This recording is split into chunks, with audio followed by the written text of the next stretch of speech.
क्या आपके भी घर में सूखे हुए फूल पड़े हुए हैं, या फिर आपके घर में कोई देवी देवताओं की मूर्ति या फिर अपने बुजुर्गों की मूर्ति पर कहीं पर सूखे फूल चढ़ा रखे हैं? क्यों नहीं होने चाहिए आपके घर में सूखे फूल?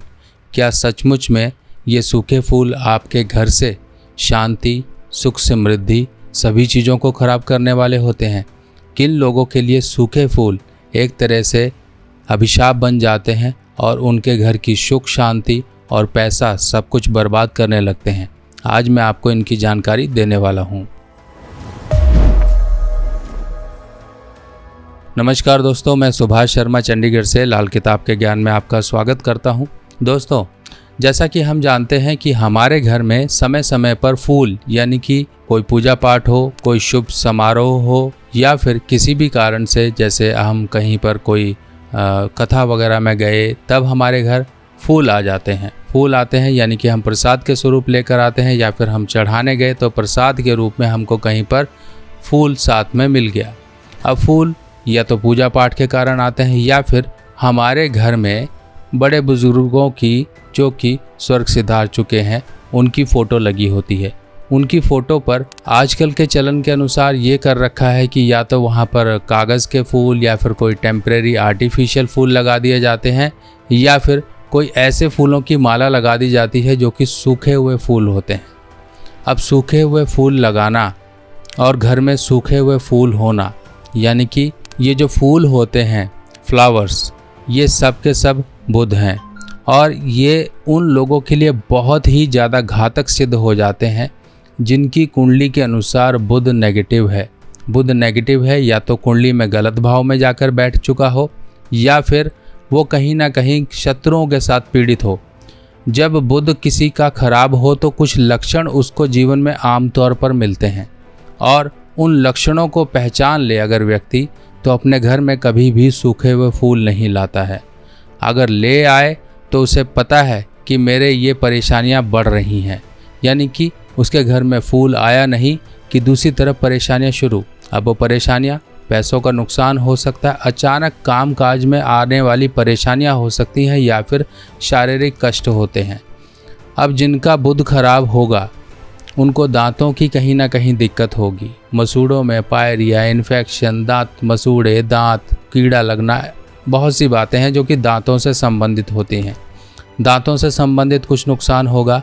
कहीं ना कहीं पैसों के लेन देन में वो व्यक्ति परेशान रहेगा। बिजनेसमैन है तो अपने कारोबार को कहीं ना कहीं नीचे जाता हुआ महसूस करेगा, और कभी कभी तो कारोबार में ऐसे डीलिंग कर बैठता है जिनके कारण उसका पैसा कहीं ना कहीं मार्केट में फंस जाता है। घर में अगर बहन बुआ है तो वो कहीं ना कहीं परेशान रहे, उसको कहीं ना कहीं जीवन में, ससुराल में अपने कहीं ना कहीं परेशानियां रहे, या फिर शारीरिक कष्टों में रहे। तो ये सब कारण आपके साथ होते हैं खराब बुध के। और ऐसे लोग भी होते हैं जिन्होंने अपने घर की सीढ़ियों को कभी तोड़ा या मरम्मत करवाई, या फिर स्थान बदल दिया यहाँ से वहाँ, तो उनके जीवन में समझो एक टर्निंग पॉइंट शुरू हो गया, जो कि सबसे बुरा एक दौर उसके जीवन का माना जाता है।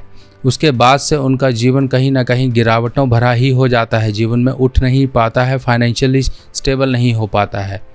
तो ये सब कुछ हम ज़्यादातर कर बैठते हैं खराब बुध के कारण। अपने घर की छत पर अगर गोल चीज़ें रखी हैं तो उनको हटा दीजिए कभी भी, जैसे कि टायर, मटका या कुछ भी गोल आकृति की चीज़ें, और वो खाली हैं, इनके अंदर कुछ नहीं है। लोग गमले रखते हैं, उनकी कोई प्रॉब्लम नहीं है, पर गमले भी छत पर नहीं रखने चाहिए। उनको, छत को किसी भी तरीके से भारी नहीं रखना है, गंदा नहीं रखना है। ऐसे मिट्टी, पौधे, ये सब चीज़ें नहीं लगानी है, क्योंकि व्यक्ति का जो कुंडली का 12वां घर होता है वो होती है छत, और 12वां घर व्यक्ति का नुकसान होता है। और नुकसान के घर में ही अगर आप अपनी बुद्धि यानी कि बुध को बिठा दोगे तो आपके हर जगह नुकसान होंगे, वो भी आपकी सोच के कारण। आपकी दिमागी स्थिति उस हिसाब से आपका साथ नहीं देगी कि आप चैलेंजिंग सर्कमस्टांसिस में पैसों के लेन देन को सही से मैनेज कर पाएँ। अब जब घर में आपके खराब फूल पड़े होते हैं, कई लोगों ने तो अपनी शादी के संभाल के रखे होते हैं। तो अब बात आती है फूलों की। ये देखिए, फूल जो होते हैं ये होते हैं बुध, और फल जो होता है वो होता है शुक्र। यानी कि जब भी कोई फल आना होता है तो पहले फूल आते हैं। इसी तरह से बुध और शुक्र का आपस में मेल होता है। जब भी किसी की कुंडली में बुध तीसरे घर में है, 5वें घर में है, 8वें घर में है, 9वें घर में है या 12वें घर में है, तब ऐसे केस में व्यक्ति को घर में फूल का बहुत ध्यान रखना। अगर पूजा पाठ होती है तो रोज़ के रोज़ मैनेज करो, उनको ले जाकर सही स्थान जल प्रवाह या फिर आप कहीं पेड़ के नीचे डालकर आओ। ये नहीं कि 3-3 4-4 दिन तक आपके घर में फूल पड़े हैं, ख़राब हो रहे हैं, सूख गए हैं, तब आप सोचते हो कि इनका क्या करें। या तो फूल लेकर ही मत आओ, बिना फूलों के पूजा करो, या करो तो फूलों को कहीं ना कहीं इस तरह से बेकदर मत होने दो, यानी कि पुराने फूल उठाओ, नए फूल रखो।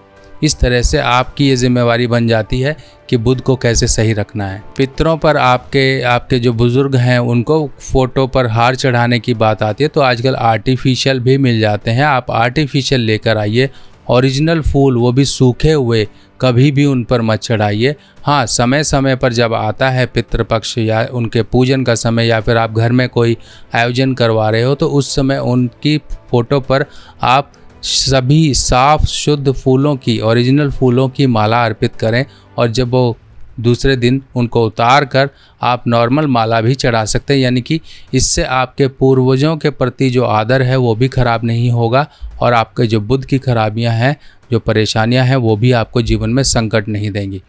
अब बुध को इस तरह से सही रखना है कि घर से सूखे फूल हटाइए। घर में फूल पत्ती लगाना चाहते हैं आप तो सूरजमुखी लगाइए, अपराजिता लगाइए, जिनके दोष नहीं हैं, जिनको घर में लगाने से बहुत से दोष दूर होते हैं।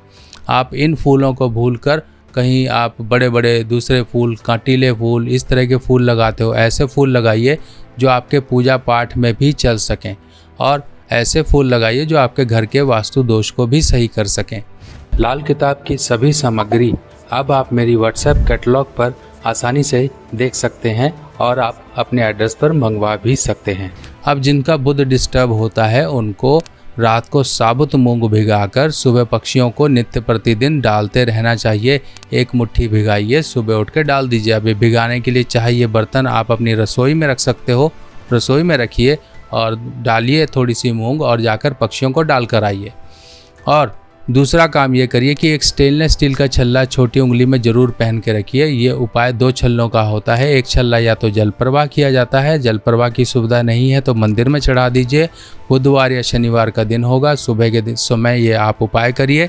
और जब आपने एक उपाय के तहत ये जल प्रवाह या मंदिर में कर दिया है तो वहीं पर बैठे हुए दूसरा छल्ला आप धारण कर लीजिए, चाहे लेफ़्ट या राइट हैंड की किसी भी हाथ की छोटी उंगली में आप पहनिए।